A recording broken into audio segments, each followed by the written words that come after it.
Naam, wapenzi watazamaji wa Kipenge TV, salamu zetu za dhati zipate kuwafikieni popote mlipo kwa muda kama na huu, na tunawakaribisheni kusikiliza awamu ya kwanza ya matangazo ya habari za matukio ya kila siku. Leo tarehe 23 Februari mwaka 2026, tutakwenda kuzungumzia yale ambayo yanajiri na kuendelea katika nchi ya Jamhuri ya Kidemokrasia ya Kongo, hususan katika hali za kisiasa na hata za kiusalama pia.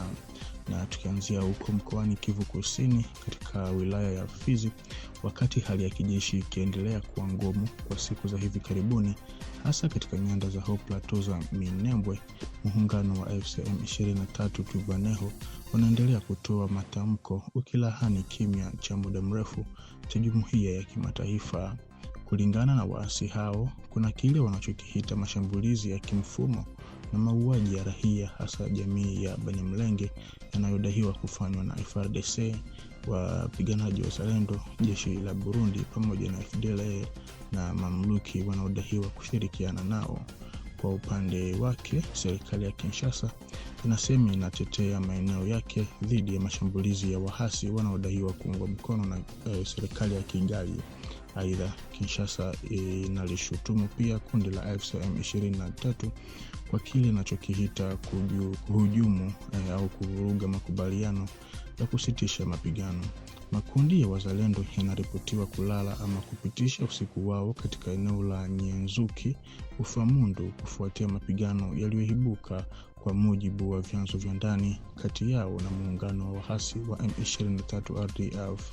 Sehemu ya raia wananchi inaelekea Kibabi, huku wengine wakikimbilia Rubaya kwa ajili ya usalama, wakati hali ikiendelea kuwa ya wasiwasi katika eneo hilo.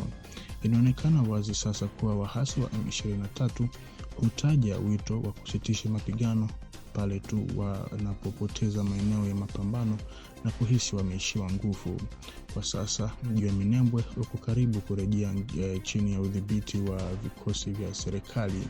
Eneo hilo ambalo limeachwa na idadi kubwa ya raia kwa sasa linadaiwa kubaki na wapiganaji pamoja na washirika wao pekee. Kupitia mzingiro wa kimkakati ulioanzishwa kutoka Kalingi na Karongi, jeshi la taifa FARDC wanaendelea kuzunguka adui, huku ukombozi ukitajwa kuwa suala la muda mfupi tu. Hadi sasa vikosi vya serikali vimeendelea kushikilia msimamo wa kujihami dhidi ya uchokozi, wakati huo huo vikiendesha operesheni za usalama. Sambamba na hilo, kunaripotiwa kuendelea kwa harakati za makundi ya Wazalendo kuelekea Rubaya. Iwapo mwelekeo huu utaendelea hadi katika siku zijazo, inaweza kuwa hatua muhimu katika mabadiliko ya mizani ya nguvu kwenye uwanja wa mapambano. Harakati ya waasi wa M23 inaonekana kuongeza wito wake wa kusitisha mapigano kadiri inavyopoteza maeneo katika nyanja mbalimbali za mapambano. Kwa mujibu wa vyanzo vya ndani vinavyokubaliana, mji wa Minembwe katika wilaya ya Fizi unakaribia kurejea chini ya udhibiti wa vikosi vya serikali. Kulingana na taarifa zilizopo, eneo hilo linadaiwa kuwa limeachwa kwa kiasi kikubwa na raia, na kwa sasa linadaiwa kubaki na wapiganaji pamoja na washirika wao pekee. Kimkakati, jeshi la Jamhuri ya Kidemokrasia ya Kongo FARDC linaelezwa kuimarisha mzingiro wa kijeshi kupitia mihimili ya Kalingi na Karongi, likizidi kuyazunguka polepole maeneo yanayoshikiliwa na waasi. Vyanzo vya kiusalama vinaeleza kuwa jeshi la serikali linaendelea rasmi na msimamo wa kujihami, likidai kujibu uchokozi, huku likiendelesha operesheni za kurejesha usalama.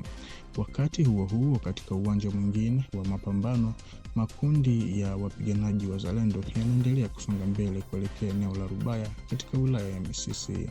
Iwapo mwelekeo huu utaendelea kuthibitishwa, saa zijazo zinaweza kuwa hatua muhimu katika kubadilika kwa mizani ya nguvu kwenye uwanja wa mapigano.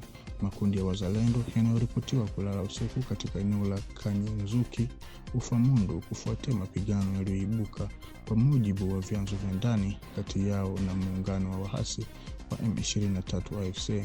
Sehemu ya wananchi inaelekea Kibabii huku wengine wakikimbilia Rubaya kwa ajili ya usalama, wakati hali ikiendelea kuwa ya wasiwasi katika eneo hilo.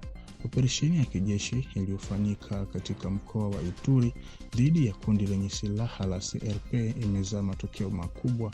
Kwa mujibu wa vyanzo vya kiusalama, jumla ya wapiganaji 49 wamekamatwa, takriban wanachama 100 wamejisalimisha na karibu silaha 500 zimekamatwa wakati wa operesheni hiyo. CRP ya Bwana Thomas Lubanga ni harakati yenye silaha inayohusishwa na huyo Thomas Lubanga. Ni miongoni mwa makundi yanayoendelea kuwa hai katika mkoa huo unaokabiliwa na hali ya usalama isiyotulia kwa muda mrefu. Hatua hii ni sehemu ya mkakati wa jeshi la Jamhuri ya Kidemokrasia ya Kongo FARDC wa kuvunja makundi ya wanamgambo wa ndani na kurejesha hatua kwa hatua mamlaka ya dola katika maeneo yaliyoathirika. Maafisa wa kijeshi wanaeleza kuwa matokeo haya yanaonyesha kuongezeka kwa operesheni za ardhini kwa lengo la kupunguza uwezo wa makundi yenye silaha na kuimarisha ulinzi wa raia. Hali ya hivi karibuni ya kusonga mbele kwa wazalendo kufuatia kuondolewa kwa kikosi cha RDF cha Rwanda huko Kanyaru inathibitisha ukweli ambao Kinshasa imekuwa ikiuliza kwa muda mrefu. Bila msaada wa moja kwa moja kutoka Kigali, M23 haiwezi kudumisha nafasi zake. Mapigano katika grupema ya Kibabii na eneo la Katoi yanatoa uthibitisho wa moja kwa moja.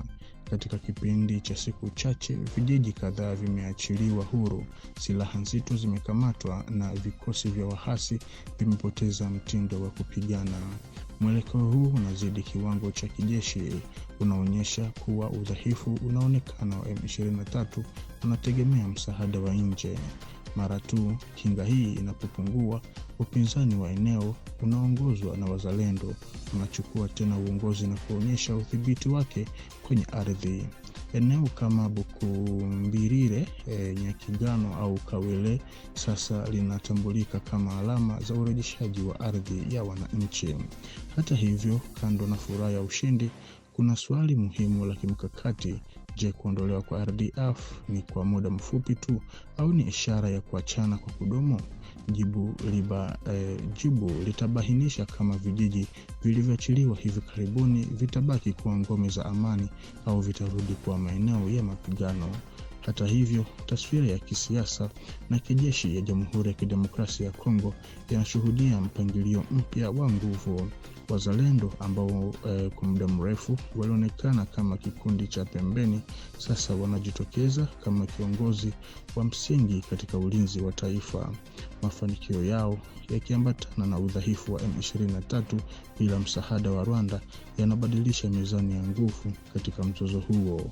Hali ya Katoi si tu ushindi wa kijeshi bali ni ishara ya wazi kabisa ya kisiasa. Inakumbusha kuwa uhuru wa Kongo haudhibitiwi kwa mazungumzo pekee. Unapata ushindi hatua kwa hatua, kijiji baada ya kijiji, silaha baada ya silaha na ukweli baada ya ukweli. Na kwa taarifa hii, mpenzi mtazamaji wa Kibenge TV, ndiko ambako tunakwenda kuweka nukta kwa awamu ya kwanza ya habari za matukio ya kila siku. Tukutane kwa majaliwa kwa kuzidi kuhabarishana zaidi.